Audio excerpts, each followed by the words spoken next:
Somos alumnos de la Universidad Politécnica de la Zona Metropolitana de Guadalajara, específicamente desde el nivel sexto A, y vamos a presentarles un proyecto final. Hablaremos acerca del tratamiento propuesto de nuestro paciente que sufrió un traumatismo craneoencefálico hace 3 años. Recordando el nombre de las integrantes, tenemos a Gesali, a Marlene y su servidora Alejandra.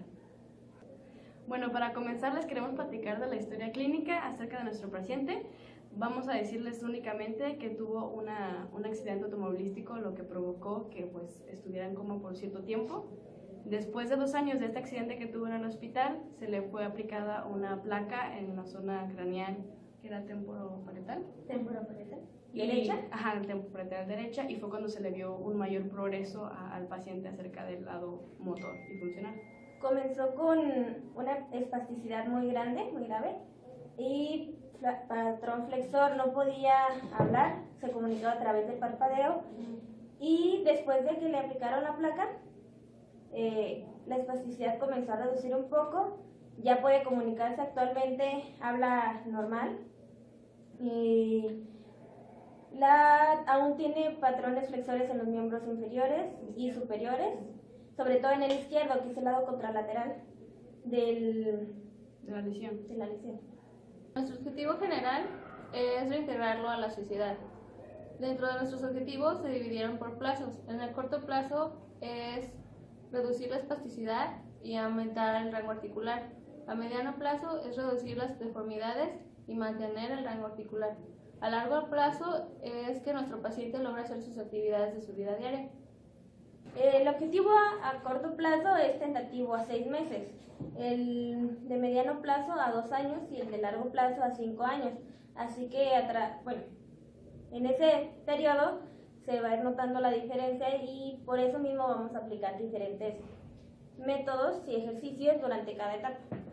En largo plazo se dio una tentativa tan larga porque buscamos de alguna forma, aparte de la independencia, la bipedestación del paciente y quizás una posible marcha adecuada. Hacerlo más independiente para que pueda hacer sus actividades. Y reintegrarse a la sociedad en ese punto. El tratamiento que proponemos para lograr los objetivos anteriormente mencionados incluyen métodos, técnicas y medios físicos. Como técnica tenemos la aeroterapia, que es una de las principales indicaciones en la espasticidad, ya que reduce la espasticidad por aproximadamente 2 horas. Relaja el músculo y eso permite que reduzca el grado de espasticidad y así poder realizar mayores movilizaciones en el paciente. La hidroterapia se realizaría a lo largo de todo el tratamiento, desde el corto hasta el largo plazo.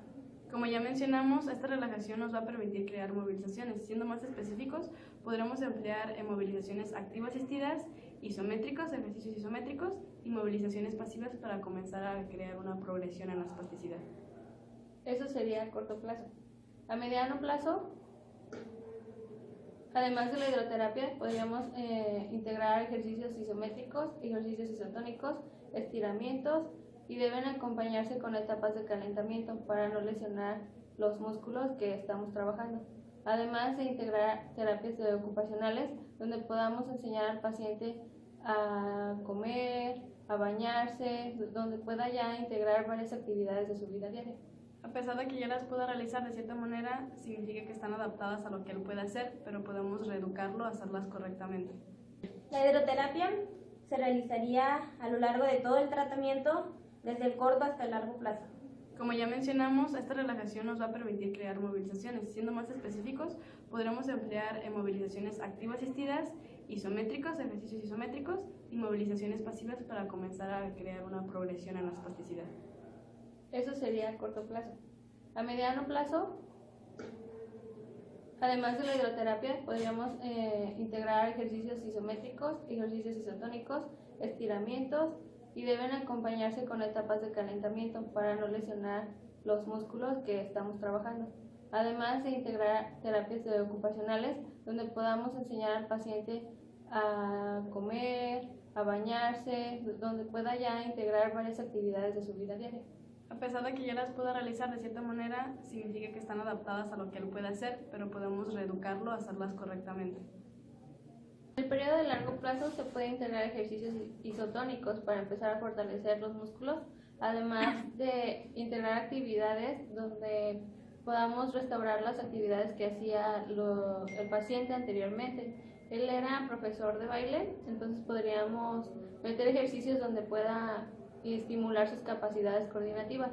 Empezar con 2, 3 pasos para que él también se motive y diseñemos juntos un proceso en donde él pueda ser más equilibrado y coordinado al hacer sus movimientos musculares. Comenzando con los medios físicos, vamos a hablar de la crioterapia. La crioterapia la vamos a utilizar en zonas locales donde más tiene la afección, en los miembros superior e inferior de la parte izquierda, como ya lo habíamos dicho, de la forma contralateral. Lo que habíamos encontrado, que lo que logra la crioterapia, es una inhibición de la motorneurona espástica, lo que permite que la espasticidad se reduzca. Este baño de frío se coloca de 28 a 11 grados centígrados a cerca de unos 20 minutos para lograr un efecto aproximado de 2 horas o de 30 a 40 minutos para que nos permita crear estas movilizaciones. Eso se podría utilizar antes de cada sesión en una clínica, por ejemplo, para después comenzar con las movilizaciones y con las técnicas de movimiento. Un método de preparación hacia el paciente. A corto plazo, además de crioterapia, le vamos a agregar electroterapia. En este apartado vamos a utilizar las corrientes farádicas que nos ayudan a evitar una degradación en las fibras musculares y además de ayudar en el suministro de sangre. También diadinámicas, las DF, que nos ayudan en las disfunciones neurovegetativas. Hablando ahora del mediano plazo, tenemos los métodos farádicos que siguen siendo el mismo efecto que queremos lograr, el suministro de sangre y la disminución espástica. Y por otro lado incluimos el biofeedback, lo que nos permite y le permite al paciente de alguna forma dinámica tener una retroalimentación acerca de sus movimientos musculares para que él pueda observar si los está haciendo de una manera correcta y así improvisar el movimiento. A largo plazo, además vamos a agregar PES, que ayuda a provocar una contracción muscular, restaurando la función muscular perdida. En este tiempo, nuestro paciente ya debe tener un mayor progreso, entonces ya podemos empezar a fortalecer los músculos. Para eso también vamos a agregar la de EMS, que nos va a ayudar para que el paciente se sienta más seguro al hacer sus movimientos. El EMS se puede utilizar mientras el paciente realiza el ejercicio. Se coloca en el cuerpo y el paciente dinámicamente puede realizar el ejercicio mientras recibe el impulso eléctrico, lo que potencializa el fortalecimiento. Como propuesta en los métodos de fisioterapia, bueno, hay que borrar eso, pero los métodos que proponemos, que como vemos al paciente creemos que son útiles para él, son Bobath, Brunstrom, Frenkel y FNP. Para que entendamos un poquito más, a continuación les vamos a mostrar una rápida técnica para que podamos entender acerca de lo que se trata cada uno. En el concepto Bobath, su objetivo es modificar posturas anormales, provocar patrones básicos de movimiento, control postural y de tono muscular. Okay. Con Bobath, para lograr la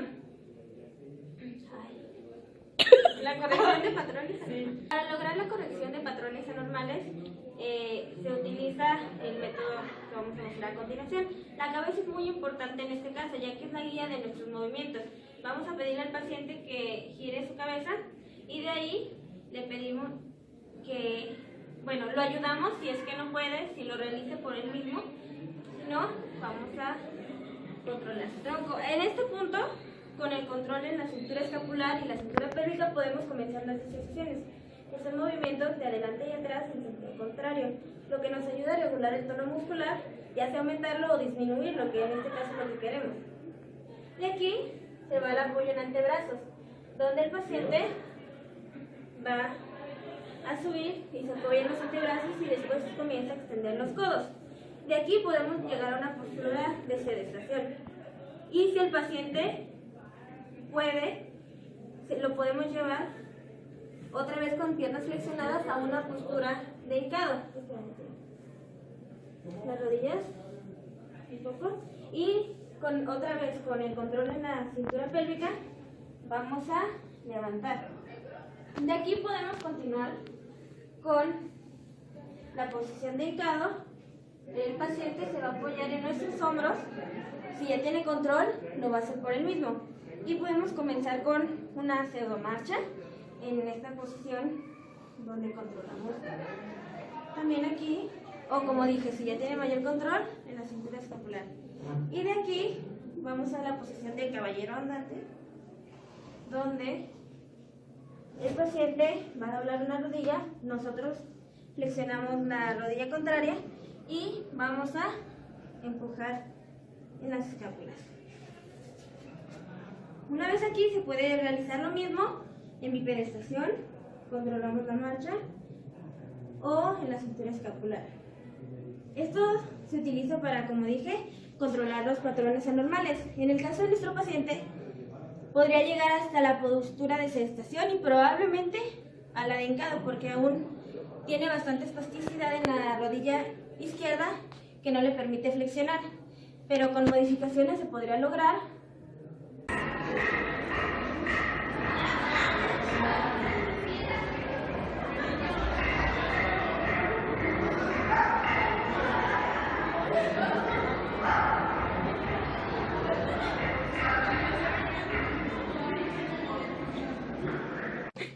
El método de Franklin es utilizado para el mejoramiento de la coordinación y el equilibrio.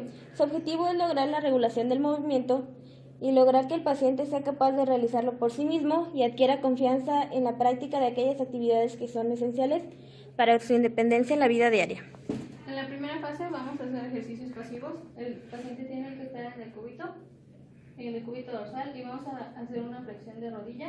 Y el paciente va a seguir con el talón, va a sentir toda la mesa y va a hacer este movimiento y otra vez. El paciente tiene que estar consciente de lo que estamos haciendo para que después lo pueda hacer por sí mismo. En el segundo ejercicio vamos a hacer una lateralización siguiendo la línea recta. En este caso vamos a ayudarnos de la pierna contralateral. Vamos a hacer que el paciente siga con el talón.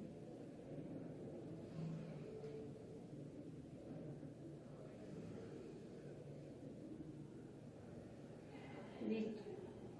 En el tercer ejercicio vamos a hacer una flexión de cadera con flexión de rodilla hacia arriba.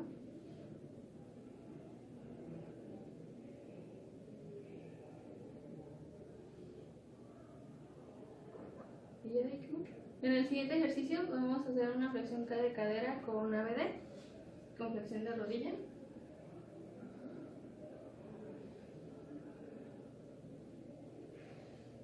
También tiene que ser pasivo, el paciente no nos debe de ayudar, pero sí debe estar consciente de lo que estamos haciendo. Flexión de rodilla, flexión de cadera y ABD. Finalizando con el método de Frankel, vamos a utilizar el proceso de sedestación, que sería la fase 2. Para esto vamos a hacer dos ejercicios que pueden resultar muy fáciles, pero son básicos para que podamos lograr un cierto tipo de marcha. Entonces, primero vamos a guiar el movimiento. Lo que va a hacer nuestro paciente es elevar su pierna, y esos ejercicios tienen que ser activos, y serían ambos miembros. Ahora bien, con esto también lo que podemos pedir es crear una cruz en el piso. Entonces solamente va a seguir una cruz en el piso con la punta del pie. Para esto nos podemos ayudar quizás del piso, si se puede, formando por ejemplo que aquí está una cruz. Lo que tiene que hacer el paciente simplemente es seguir la cruz, y una vez más solo guiamos el movimiento para que lo identifique, para que lo pueda realizarlo por sí mismo. Y una vez más serían ambos miembros. En una fase más progresiva podríamos ahora implicar la fase 3, que hablamos de una bipedestación, pero eso sería a futuro, ya que por el momento la etapa en la que podríamos trabajar sería la sedestación. Para concluir, esta materia nos ha servido para saber qué proceso se lleva al tratar por un paciente.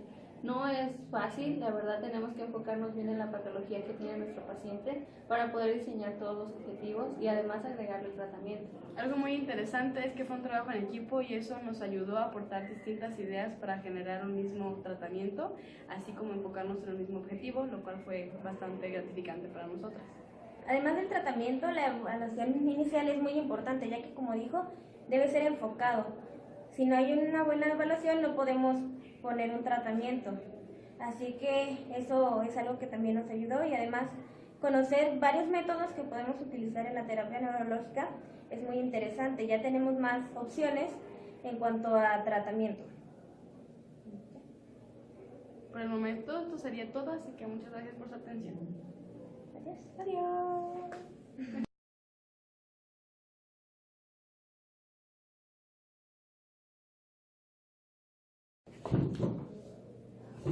¿Qué digo? Hola. Dentro de nosotros, bla, bla, bla. Para este ejercicio se utiliza una colchoneta. En este caso no tenemos la opción de una, pero nuestras compañeras harán el ejemplo. Vamos a comenzar por los medios vicios. Los medios vicios. ¿Qué, amiga? La confusión, ¿no se puede?